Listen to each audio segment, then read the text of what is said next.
Coucou les people, j'espère que vous allez bien. On se retrouve pour une nouvelle vidéo de présentation en ce début d'année 2021 qui j'espère commence sur les chapeaux de roue et sur les meilleurs auspices. On va parler de Vanagloria The Card Games et tout va pas toujours très bien se passer. Alors c'est un jeu, je vous ai déjà parlé, je vous en ai parlé sur le blog, dans un article, dans un long article, je vous ai tout expliqué de ce jeu. Alors si vous avez lu l'article, vous allez déjà tout savoir, sinon eh ben, regardez bien cette vidéo, je vais tout vous expliquer. Alors, Vanagloria, The Card Game, a une petite particularité, c'est que vous allez le trouver dans une boutique en France, dans une boutique qui est Joue le jeu à Vaison-la-Romaine, qui est le distributeur, a priori exclusif pour la France, pour ce petit jeu de cartes qui est fait par des amis italiens. Et en plus de ça, en plus de le distribuer en France, ils vous ont traduit les règles. Après le jeu, c'est des cartes qui sont indépendantes au niveau de la langue, mais toutes les règles sont traduites. Donc vous pouvez y aller les yeux fermés de ce côté-ci. Donc je vais vous présenter un petit peu une boîte de Vanagloria The Card Game. Ça permet de jouer pour deux joueurs dans un jeu d'affrontement, un jeu de cartes. Après, si vous rajoutez d'autres boîtes, vous allez pouvoir jouer jusqu'à 4 joueurs. Ça se joue à partir de une dizaine d'années, 10-14 ans, avec des parties qui sont relativement courtes, une demi-heure, 40 minutes quand vous découvrez le jeu. Ensuite, c'est de l'affrontement pur avec un deck similaire au départ, et puis ensuite vous allez chacun un petit peu évoluer. Le but du jeu étant de défaire les mages, les sorciers de votre adversaire. Donc je vous présente tout ça sur la table de jeu, et puis ensuite il vous restera plus qu'à jouer, et plus qu'à vous affronter vos camarades dans ce jeu terrible qu'est Vanagloria, ce card game qu'on retrouve chez Joue le jeu à Vaison-la-Romaine. Je vous mets le lien dans la description de la vidéo pour ceux qui seraient intéressés. Voici la mise en place pour une partie à 2 joueurs dans Vanagloria The Card Game. C'est une partie qui va se jouer avec des points, on va y revenir. Il y a différents paquets de cartes de points, et lorsque tous ces paquets seront vides, la partie prendra fin et on comptera le nombre de points de victoire. Chaque joueur commence avec le même, je joue toujours avec le même paquet de cartes, dans lequel on va retrouver un certain nombre de cartes. On va retrouver une carte d'équipement pour s'équiper d'une épée, puisqu'en fait le but du jeu ici, c'est que chacun commence avec un mage, et il va falloir réussir à faire progresser, monter ces mages d'un niveau de concentration de 0% à concentration à 50%, on oriente la carte au fur et à mesure, jusqu'à une concentration à 100%, où le mage est le plus fort et va nous permettre de remporter des points de victoire.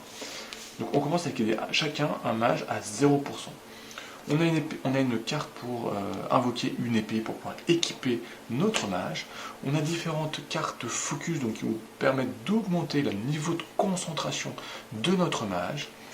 On a des cartes de bouclier pour se protéger des attaques adverses.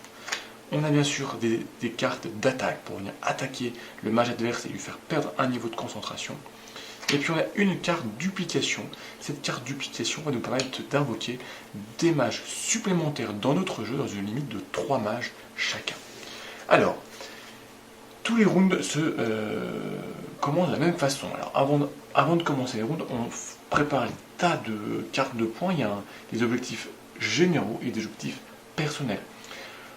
On commence toujours par jouer les objectifs généraux. Il y a 10 cartes générales, donc on va révéler la première carte pour le premier tour. Et donc on va jouer les 10 premiers tours avec ces objectifs généraux. Puis ensuite on y viendra, on jouera avec les objectifs personnels. Donc un tour de Vanagloria The Card Game se passe toujours de la même façon. Les joueurs vont prévoir 2 cartes d'action, donc des cartes qui sont dans leurs mains, 2 cartes par mage en jeu. Donc au premier tour, il y aura 2 cartes chacun. Donc par exemple, on peut prévoir ceci. L'autre joueur, on va être un petit peu au hasard, va prévoir 2 cartes. À ce moment-là, de façon alternée, on va révéler une carte, puis une autre carte. Donc moi, je révèle une carte de duplication. Donc je viens ici dupliquer mon mage au niveau de concentration 0. Lui va révéler une carte, donc ici une carte de protection. Moi, je vais révéler une carte de concentration. Donc mon mage va venir progresser. Et ici, il va arriver pour une carte aussi de concentration. Voilà. Donc, une fois que toutes les cartes sont jouées, on va regarder les mages qui sont à une concentration de 100% au maximum. Et le joueur qui est le plus de mages au niveau maximum, à 100%, remporte les points de victoire. Donc, au premier tour, souvent, il n'y a personne qui n'arrive à avoir un mage à 100%, donc il n'y a personne dans ce cas ne gagne les points de victoire, ils sont défaussés. Et on va reprendre nos cartes en main, et on va rejouer. Alors, vous allez voir, il y a des petites subtilités qui au fur et à mesure vont entrer en jeu, puisque là, il a un seul mage, l'adversaire va donc préparer 2 cartes de jeu.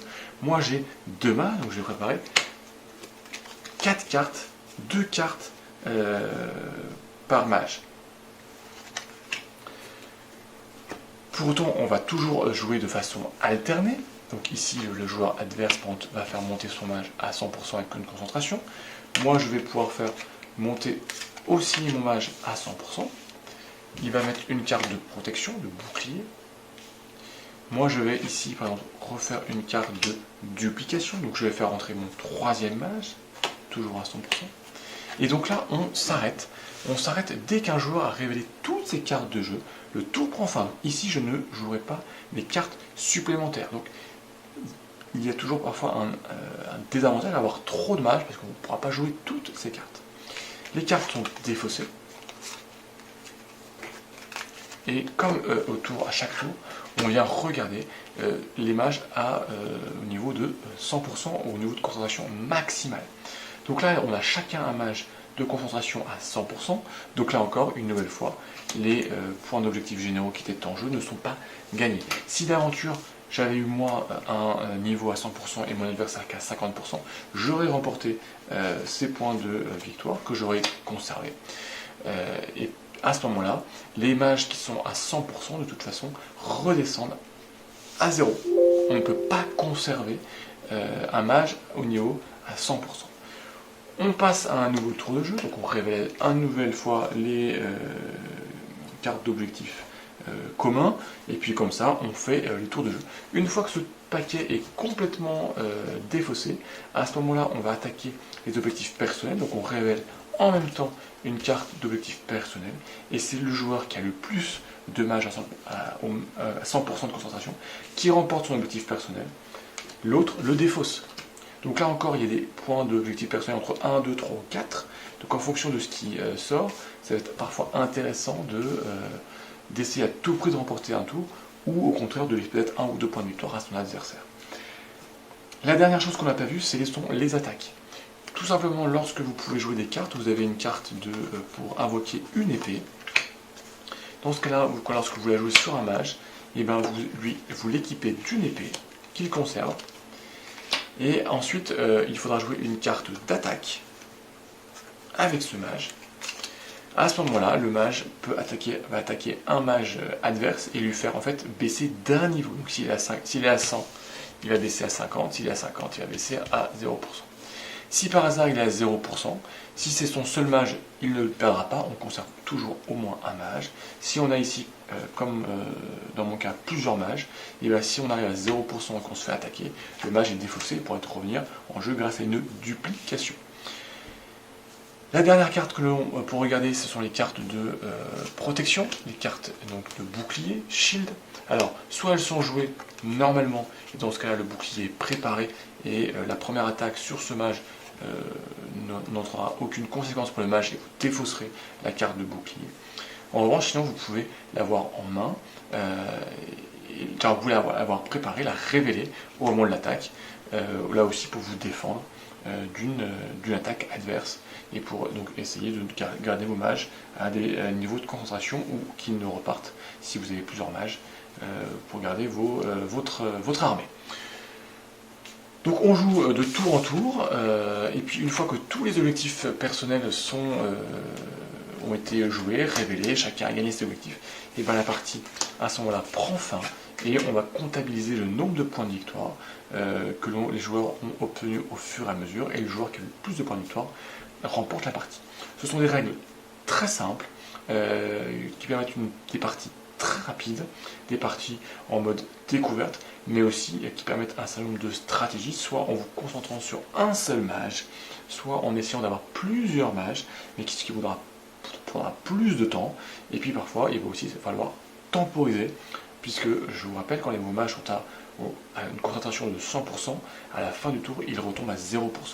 Et donc, parfois, il vaut mieux attendre la bonne sortie des points d'objectif de forte valeur, des objectifs de 4 points qui peuvent vous permettre de remporter la partie.